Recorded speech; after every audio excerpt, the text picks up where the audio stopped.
नमस्कार दोस्तों और स्वागत है द जस्टिस डायरीज़ में, जहां हम अनसॉल्व रहस्यों और जस्टिस से जुड़े अधूरे सवालों की परतें खोलते हैं। आज के एपिसोड में हम एक ऐसे मामले पर बात करेंगे जिसने पूरे देश को गहरे सदमे में डाल दिया, अंकिता भंडारी केस। यह मामला सिर्फ एक त्रासदी नहीं है, बल्कि वह सवाल उठाता है कि क्या सच में हम सेफ हैं। आइए इस रहस्यमय कहानी को विस्तार से समझते हैं।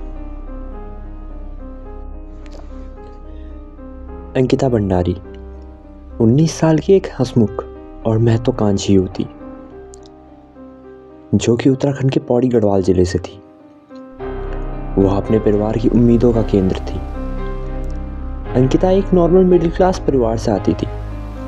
उसके पिता वीरेंद्र भंडारी एक छोटे किसान और उसके परिवार की बैकबोन थे। अंकिता की माँ बताती है कि अंकिता बचपन से ही सेल्फ डिपेंडेंट बनना चाहती थी।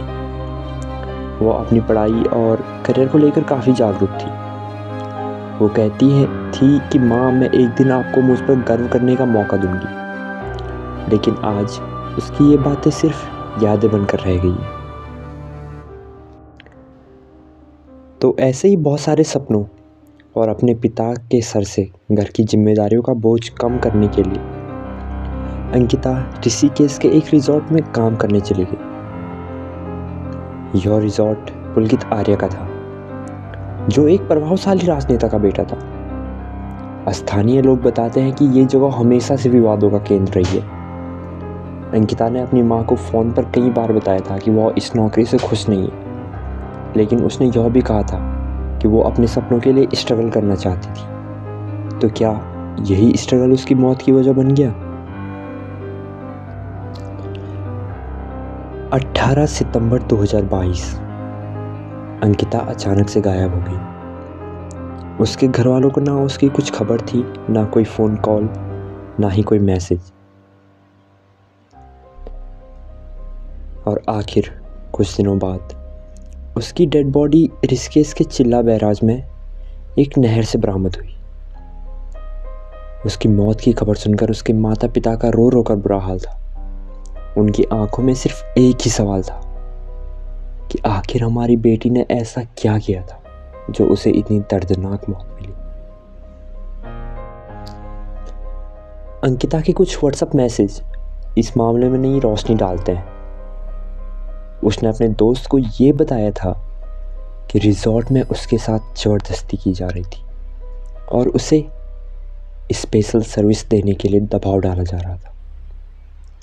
उसके दोस्त ने कहा कि अंकिता ने मुझसे कहा था कि वह डरी हुई है, लेकिन मैंने उसे हिम्मत दी।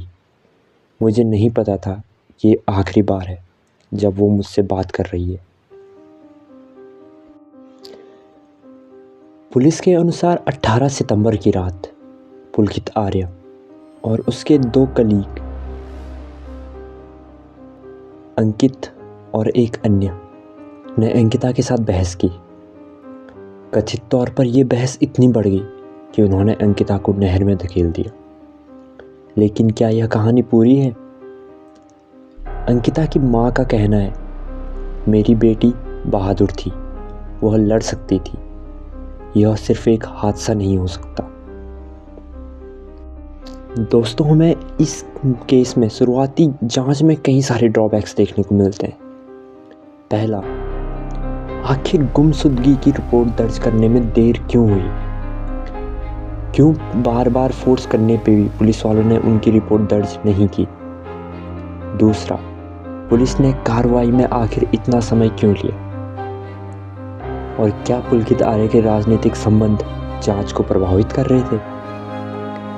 ये सवाल न केवल इस केस बल्कि पूरे सिस्टम की ट्रांसपेरेंसी पर सवाल खड़े कर देते। इस मामले में सोशल मीडिया ने अहम भूमिका निभाई। #जस्टिस फॉर अंकिता भंडारी जैसे हैशटैग्स ने इसे राष्ट्रीय मुद्दा बना दिया। प्रदर्शनकारियों ने सड़कों पर उतरकर न्याय की मांग की। कई प्रदर्शनकारियों ने कहा, यह सिर्फ अंकिता की बात नहीं है, ये बात हमारी बेटियों की सेफ्टी की है। लेकिन क्या इस दबाव से सच सामने आएगा?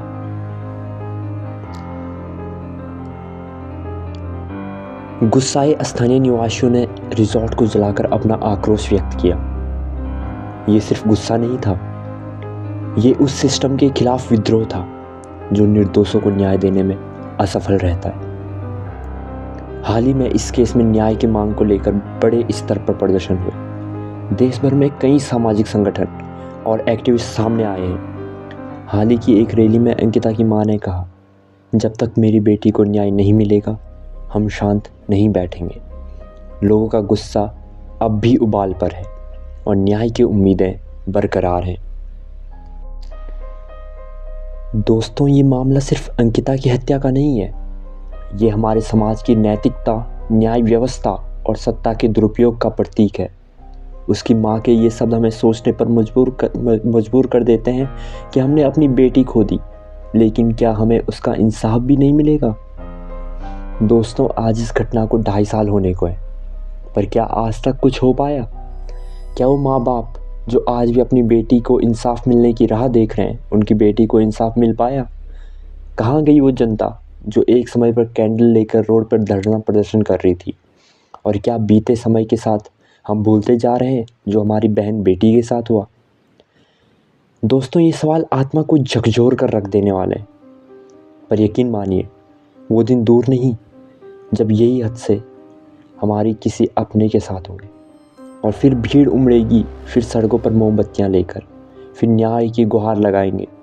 पर क्या ये सिस्टम हमें न्याय देगा? इस पर एक बात याद आ जाती है कि फिर उमड़ेगी भीड़ सड़कों पर, फिर सबके हाथ मोमबत्ती होगी, इंसाफ के नाम पर चीखें उठेंगी, पर सत्ता की आंख फिर अंधी होगी। दर्द हर दिल में गहरा होगा, पर व्यवस्था की चाल वही ठंडी होगी। कब तक यूं सवाल उठेंगे, कब तक इंसानियत बस बंधी होगी, कब तक इंसानियत बस बंधी होगी? एक बार इन प्रश्नों पर विचार जरूर करिएगा। अंकिता भंडारी की कहानी सिर्फ एक त्रासदी नहीं, बल्कि एक चेतावनी है। यह हमें सोचने पर मजबूर करती है कि हमारे आसपास क्या हो रहा है। दोस्तों, अगर हम सब मिलकर आवाज़ उठाएं तो शायद इस सिस्टम में बदलाव आ सके। अगर आपको यह वीडियो इम्पोर्टेंट लगा तो प्लीज़ इसे लाइक करें, शेयर करें और चैनल को सब्सक्राइब करें। और आपकी राय हमें नीचे कमेंट्स में ज़रूर बताएं। Thank you so much.